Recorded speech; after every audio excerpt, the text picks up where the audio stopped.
Pogledajte, molim vas, ovu tugu ove naše zemlje Srbije. Caričin grad kod Lebana, kod Leskovca, zarastao u korov.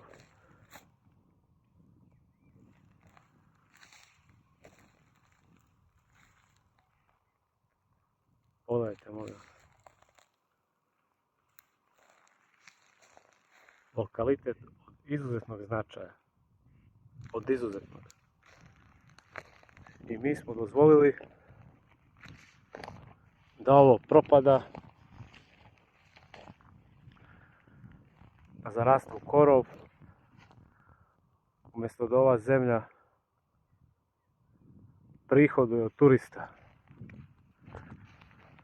koji će da dođu i da uživaju u stvarnoj lepoti. Grad je ogroman, ogroman, ali bitno je